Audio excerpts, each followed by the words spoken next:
Religion is so important. Spirituality is so important. Mental health is so important. What you believe is so important. What your subconscious gets from your mind, it dictates everything. Your life, your happiness, your success, your failures.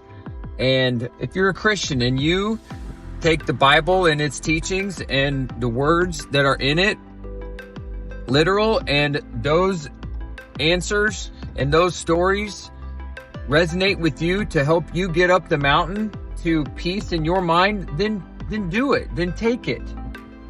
And if you're a person that really adheres to those types of teachings and they really speak to you and there's some questions that you have and you're not really sure if you should take them literal and you need just a little something more, maybe just a little different understanding, then use those metaphors as stories and relate it to maybe something relevant in your life, or maybe something more a little updated as far as science goes, for instance. Let's say that you really like the idea of metaphysics, then take the stories of the Bible and figure out what meaning you can get from them and apply it to what makes sense in your mind. Think about parents over off on the other side of the world who have children that want to learn about Jesus, right?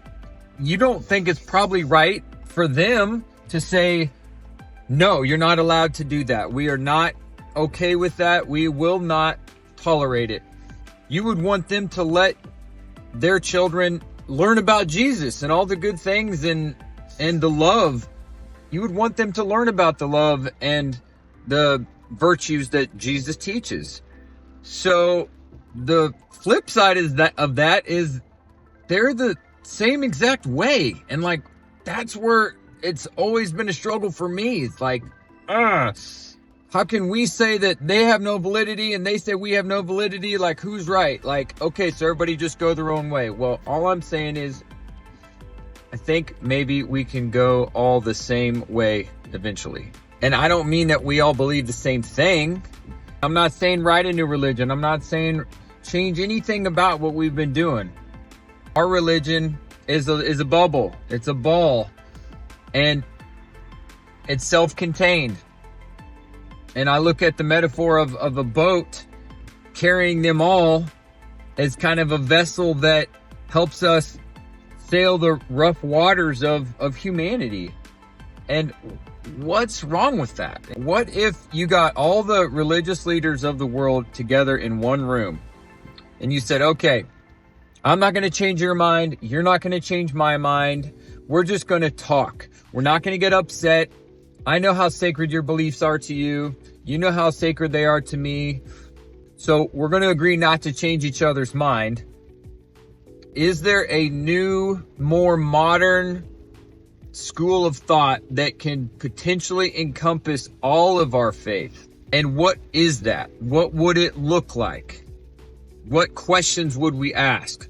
What topics would we entertain? What type of information would we want to bring to it that we can all palate, that we could all potentially learn from, that we could all tolerate? And would that allow us to reach a deeper understanding of each other, to reach a deeper understanding of ourselves? This is not about deconstructing religion or faith. It's about broadening it. It's about figuring out how to take humanity to the next level.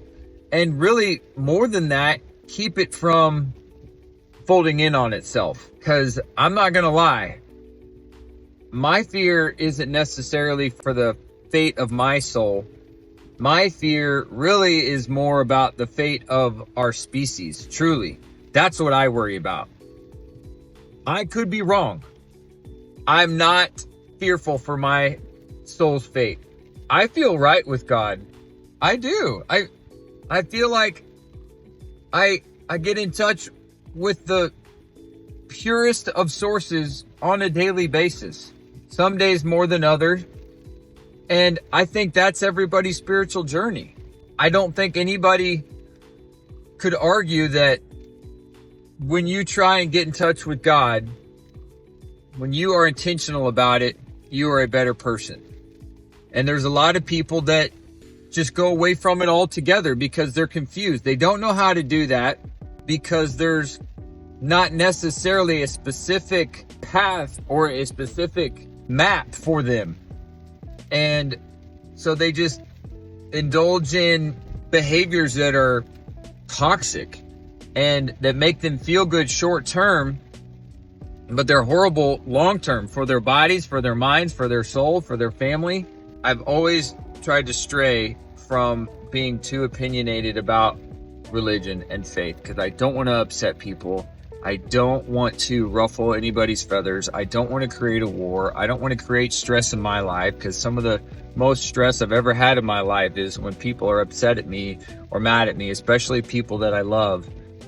This journey I'm on, and it really was sparked by my sister's death, but I don't think this is truly a direct result. I was mourning her well before she passed. I knew what was going to happen. This to me is more of a spark where, as an adult, living through as much as I have, seeing her soul leave her body. I've never seen that. So maybe it did spark something in me to want to get out the things in my head that have been bottled up for so long. And they've been bottled up there because I don't want to offend anybody. I don't want to start a war. I don't want my family or anybody that feels a certain way to be ashamed of me or fearful for my soul. Like I said, I'm not fearful for my soul. I don't know how to explain it. I feel like I'm right with God. And if you want to ask me my personal beliefs, I'll be happy to share them with you. I'm more fearful for the fate of us. I am. Whether that's global warming, whether that's world peace and blowing each other up, whether it's the inability to come together to solve whatever existential problems come next. And it's not necessarily for me or my children. It's for 4, 5, 6, 7, 8, 9, 10 generations down the line. It's more evident now to me and to us, really, the threats that exist and have existed. I mean, there's been gods to explain natural phenomenon, our whole entire species, and we don't think there's a god of the sea anymore that punishes us and creates hurricanes. Is it important that we find solutions that are a little more delicate? I am fearful for the future of our species. I'm not so much fearful for my soul, and maybe I should be, but I feel right. I'm worried about the future, and that's where all of this comes from. It truly is. Everything that I'm doing right now, all the videos that I'm posting, all these reels, it might seem eccentric, it might seem crazy, it might seem like I'm going through a midlife crisis. I'm not. I feel great. I could just die today and know that I've lived a good life and been a good person and been a good father and loved deeply and been through tragedy and come out on the other side of it still with complete and utter thankfulness to God for the life I've lived. But I do lose sleep over how much longer humans have left to enjoy it in this current state. I think we take it for granted. I think we know there's problems, and I think that some people want to do things about it and are doing things about it, but I think for the most part, most people, it hurts too bad. It causes just deep, dark depression. And when we think about those types of things, whether it's existential threats or the end of humanity or mass extinctions, it just is so dark and depressing. We don't want to think about it, so we don't.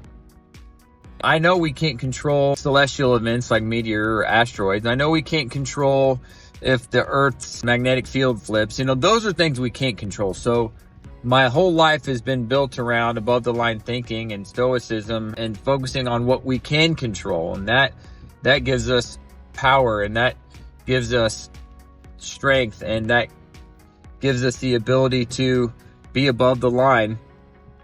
So what can we control about our faith and about our fate? And if there's things that we could be doing more intentionally, more purposefully, more skillfully, then we should be. We can't control whether a meteor hits us in the next 1,000 years. Can we control the way that we treat each other and the way that we behave? And is that important so that whatever threat does come our way, we don't have to start from scratch and figure out how we can get along in order to solve these problems? Because it is going to take everybody. It's going to take everybody. It's going to take every nation, the leaders of every nation. And do we really want to just leave cultures and nations behind that aren't on board? Let's say that there's pockets of the world that are just still so set in their ways and in their beliefs that they are not going to budge. They're going to live their way and that's it. If everybody was like that, we would all die. We would perish. If there is an existential threat, ask yourself this question. If people were so set in their ways and refused to think any different, what would our chances be of getting through it? Would our chances of getting out alive from the next existential threat be better if humans were a little bit more aligned in our belief systems? Now, I'm just saying a little bit. I'm not saying change everything about the way you are. I'm not saying change really anything about it. I'm saying go another level and look at what is out there and say, wow, we agree on these things. We agree on these things. And then collectively pursue those things and form a new baseline of relativity, of human thought, of consciousness that we can draw from when that moment comes where humanity needs us the most. I have these thoughts. They're in my head all the time. And I don't think that it's bad to get them out. And maybe it's not my place to share them. Maybe it's not my place to put it out there. But to me, that's instinctual. I say this all the time, just like the caveman who first discovered fire. If he had kept that to himself, where would we be today? If every person that discovered something that lit them up inside kept it to themselves, we would still be a society of the stones. It's because of the instinct to share goodness and inspiration in our souls that we have built cities, that we have made music, that we have produced film and written wonderful pieces of literature. It's all to further human thought. It's all to further human evolution. In God's eyes, that's how I see it. No matter what you believe, He put us in motion. He either created the universe in such a way that it evolved into human intellect, or He put everything in motion. I love that concept. He's a clockmaker. He put everything in motion. And whether you believe it was in 7 days or 7 billion years, those are the types of things that I think we shouldn't argue about. Whatever makes sense to you. If it makes sense, if your mind can wrap around it more, that God went boom, boom, boom, boom, boom, boom, boom, in 7 days everything was created, then believe that. I'm never going to judge you for that. But you shouldn't judge others either. If they find another answer or another solution in their brain that makes a little bit more sense for them about the origin of species and the origin of where they came from in their soul.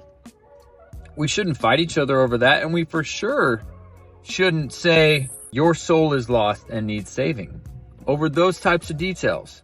I'm not sure even what I'm going to do with this, but even if it only helps my children, if I'm gone, if I died tomorrow, if these videos existed only to help them get through their life, then I've succeeded. I love fishing because it's a huge puzzle. Getting on a lake and having an unlimited amount of baits to throw and figuring out what to do. I mean, that's a huge puzzle, and I love solving puzzles, and that's instinctual for me. And I think that's why I look at my phone so many times throughout the day when I post something, because I'm wondering, Have I unlocked the key? Have I solved the puzzle of the algorithms of social media? And it's kind of vain when you look at it from perspective of popularity. I don't want to be popular. That's not what I want. That's not my why. It's, have I figured out what resonates with people? Because that's important to me. And have I figured out a way to put it in such a form that the algorithms of today's world feeds into people's brain? And if what I am doing is not positive, is not good, then it's a science experiment. I can change it for myself. I can sharpen it for whoever it might be meant for to help. And I guess I'm just going to have to be happy with that and just keep being true to myself and understanding my why and believing and having faith that as long as I do the right things for the right reasons and love people and help people and try and do good, that good things will happen to me and to everybody. And that's about all I can hope for.